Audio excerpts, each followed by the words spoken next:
चलिए देखिए भैया, अगेन मैं फिर से एक बार बता देता हूँ। बात कर रहे थे मानव संसाधन विकास। किसकी बात कर रहे थे? मानव संसाधन विकास के लिए शिक्षा की हम बात कर रहे थे, यानी कि education for human resources development. ठीक है, इसका मतलब क्या है? इसका मतलब है कि मानव संसाधन विकास से तात्पर्य मानवीय स्रोत या उन्नत स्रोत या उन्नत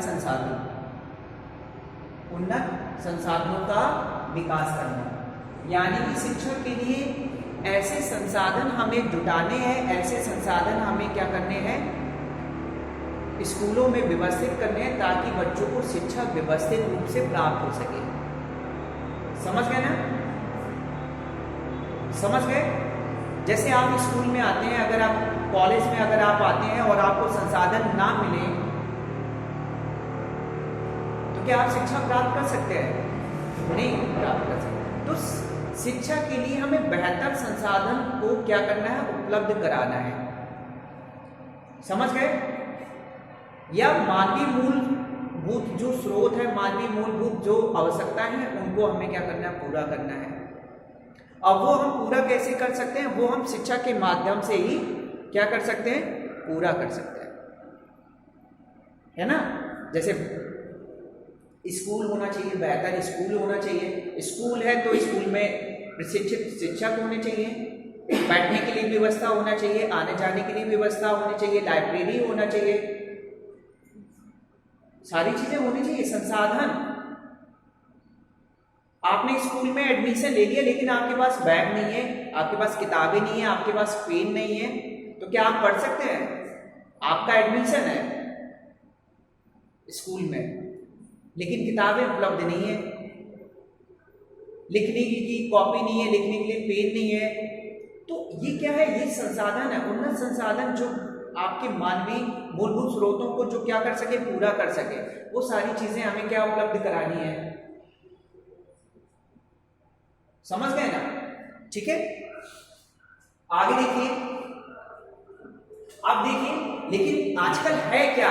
एक चीज मैं आपको बता दूं कि मानवीय जो मूलभूत स्रोत होते हैं, उनको हम क्या करते हैं? पैसों के दम पर, पैसों से हम क्या करते हैं? उन सारी चीजों को खरीद लेते हैं, इकट्ठा कर लेते हैं, कलेक्ट कर लेते हैं। जैसे आपने महसूस किया कि मुझे लैपटॉप की जरूरत है, मोबाइल की जरूरत है, कंप्यूटर की जरूरत है, लेकिन अगर आपके पास पर्याप्त पैसा है तो आप वो सारी चीजें आप क्या करोगे? खरीद लोगे। लेकिन अगर आपको कंप्यूटर तो आपने खरीद लिया पैसे के दम से, लेकिन आपको चलाना नहीं आता। समझ गए ना? आपने उस पर प्रशिक्षण प्राप्त नहीं किया है, या आपको टीचर कोई सिखाने वाला नहीं है, कोई टीचर आपको बताने वाला नहीं है, आपको मार्गदर्शन करने वाला नहीं है, तो उसका क्या बेहतर रिजल्ट आपको मिलेगा? नहीं मिलेगा। बेहतर रिजल्ट मिलेगा?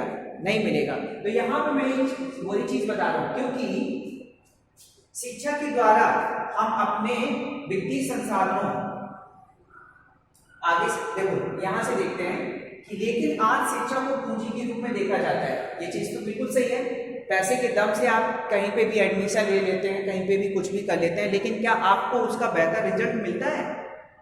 क्योंकि रिजल्ट तो तभी मिलेगा जब आप पढ़ाई करेंगे, आपको बेहतर संसाधन उपलब्ध होंगे, शिक्षक पढ़ाने वाले होंगे, तभी तो आपको बेहतर रिजल्ट मिलेगा।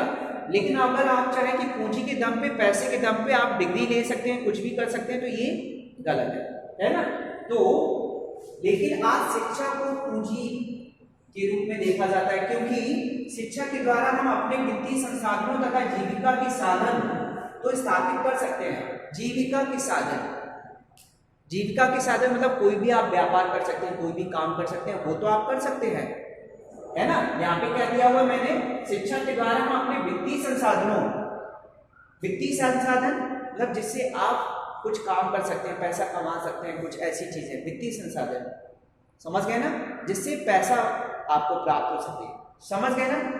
तो वित्तीय संसाधन तथा जीविका के साधन को आप स्थापित कर सकते हैं, ये सारी चीजें तो आप कर सकते हैं, लेकिन शिक्षा की सार्थकता को तभी है, मतलब शिक्षा, असली शिक्षा, ओरिजिनल शिक्षा, बेहतर शिक्षा तो तभी मानी जाएगी जब जिससे मानव के जीवन को क्या किया जाए, मानव के जीवन को साधन संपन्न बनाया जा सके। समझ गए ना, मानव के जीवन को साधन संपन्न बनाया जाए। शिक्षा तो वही है जो मानव के जीवन को साधन संपन्न बना दे, वही क्या है, शिक्षा है। समझ में आया? नहीं तो पैसे भी तो कुछ भी कर सकते हो आप, बिना पढ़ा लिखा व्यक्ति भी पैसा कमा रहा है, कमाता है, लेकिन शिक्षा के माध्यम से जब आप अपने आप को संपन्न कर लेते हैं, इस योग्य बना लेते हैं कि आप कुछ भी कर सकते हैं, तो ही शिक्षा है ना। आगे देखिए, इसमें एक डेफिनेशन है, स्पेंसर की डेफिनेशन है। स्पेंसर ने क्या बताया है, ये चीज को देख लो यहाँ पे। स्पेंसर की डेफिनेशन क्या है, इसमें क्या बताया उन्होंने कि शिक्षा को हमें पूर्ण जीवन के नियमों, पूर्ण जीवन के नियमों, है ना।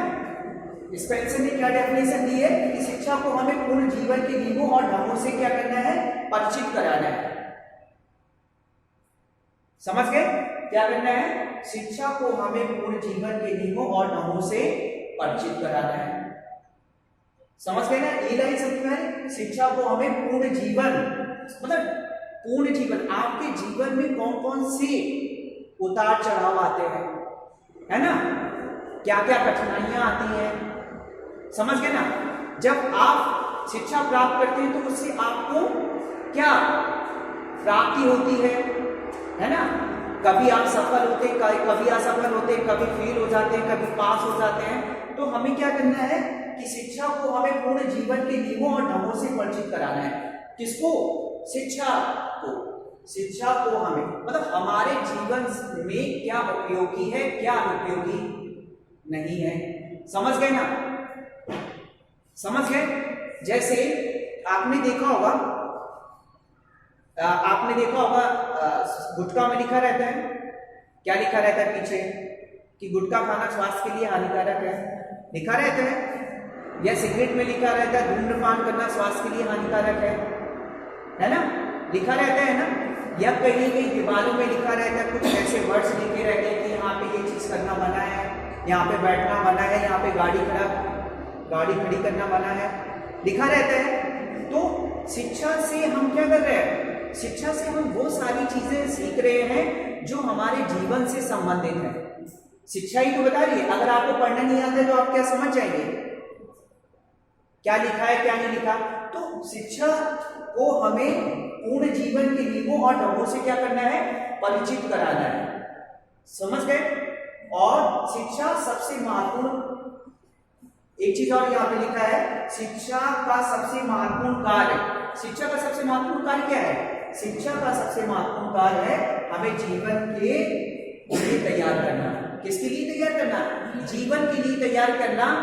शिक्षा का कार्य क्या है, जीवन के लिए तैयार, मतलब आगे जो भी कठिनाइयां आएंगी या आगे जो भी कठिनाइयां आने वाली हैं, समझ गए, आगे जो भी कठिनाइयां आने वाली हैं, जो भी समस्याएं आने वाली हैं, उसके लिए हमें क्या करती है, तैयार करती है।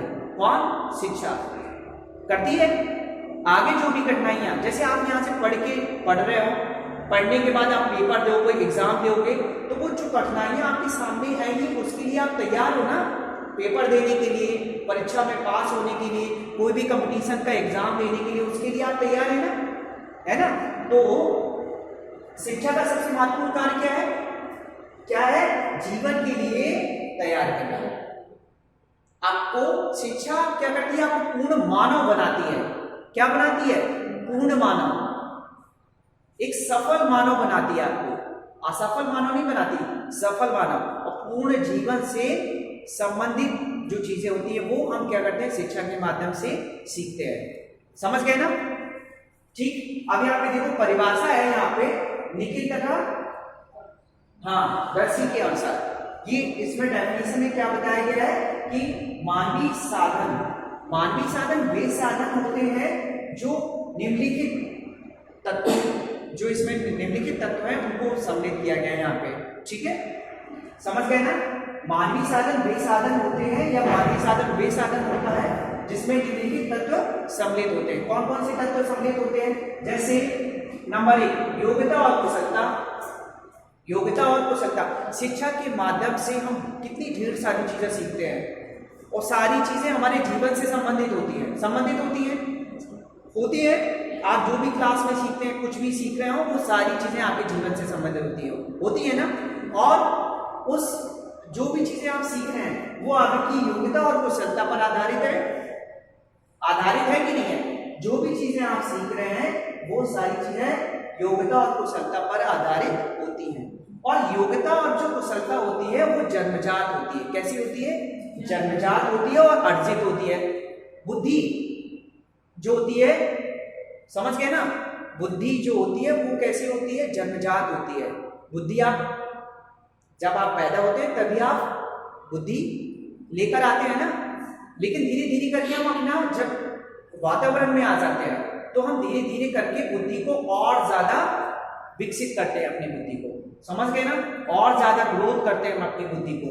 तो जो बुद्धि होती है वो क्या होती है? जन्मजात होती है और अर्जित होती है, समझ गए ना। जो बुद्धि होती है हमारी, यानी कि जो हमारी योग्यता है, जो हमारी कुशलता है, वो हमारी कैसी है? स्वयं की है, यानी कि जन्मजात है और अर्जित है, ठीक है, जो हम जन्म से लेकर आते हैं। लेकिन हम क्या करते हैं? धीरे धीरे जब वातावरण में आते हैं तो हम उसका विकास करते हैं, समझ गए ना, उसका हम क्या करते हैं? विकास करते हैं, ठीक है। दूसरा पॉइंट देखो, अभिवृत्तियां जो होती हैं वो शिक्षा को क्रियान्वित करने के संबंध में हमें योग्यता प्रदान करती हैं, ठीक है। जो अभिवृत्तियां होती है वो शिक्षा को क्रियान्वित करने के लिए, किस तरीके से हमें शिक्षा को क्रियान्वित करना है उसकी हमें योग्यता प्रदान करती है, ठीक है। तीसरा है ज्ञान। ज्ञान क्या होता है? ज्ञान जो तथ्यात्मक तथा संवादात्मक होता है, ठीक है, समझ गए ना। जो ज्ञान होता है, ज्ञान जो तत्व होते हैं, जो फैक्ट होते हैं, जो रियल चीजें होती हैं, समझ गए ना। और रियल क्या है? जैसे भगवान सर्वश्रेष्ठ है, सर्वोपरि है ना, सब है ना, पूरे संसार में व्याप्त है भगवान, गॉड। तो इस चीज को, जो तत्व है, जो तत्व होते हैं उनमें हम क्या करते हैं? संबंध स्थापित करते हैं, ठीक। शक्ति एक ऐसी चीज होती है, जो क्षमता होती है, जो हमारे अंदर एनर्जी को हम क्या शक्ति बोल देते हैं। एनर्जी जो होती है, ऊर्जा जो है वो हमारे शारीरिक और मानसिक रूप से कार्य करने के लिए हमें क्या करती है? आवश्यक होती है, समझ गए ना। अगर आपके अंदर ऊर्जा नहीं है और मैं आपसे कहूं कि आप 2 किलोमीटर दौड़ के दिखाओ, तो दौड़ लोगे? नहीं दौड़ पाओगे, क्योंकि जब तक आपके अंदर ऊर्जा नहीं है, ऊर्जा ही क्या है? एक शक्ति है। जो आप खाते हैं, पीते हैं, उससे आपको क्या मिलती है? कैलोरी मिलती है, ऊर्जा मिलती है, और वो ऊर्जा कार्य करने के लिए हमारे पर्याप्त होती है, ठीक है। तो जो शक्ति है वो हमारे शारीरिक और मानसिक रूप से जो कार्य हम करते हैं उसके लिए आवश्यक है, ठीक है। आगे ग्रास तथा प्रेंडल के अनुसार, ग्रास तथा प्रेंडल के अनुसार कुछ चीजें किसमें शामिल की गई है? मानवीय संसाधन के रूप में शामिल की है। वो कौन कौन से? जैसे समय भी बहुत जरूरी है, समय से हमें कार्य करना चाहिए, है ना। और शक्ति, रुचियां, योग्यताएं, कौशल, ज्ञान, अभिवृत्तियां, ये 7 चीजें दी गई हैं ग्रास तथा कैंडल ने 7 चीजें दी हैं जो मानवीय संसाधन के रूप में क्या है, हाँ, जो शामिल की गई है, ठीक है। तो ये चीज था आज का, और आगे हम कल इसके आगे पढ़ेंगे, ठीक है।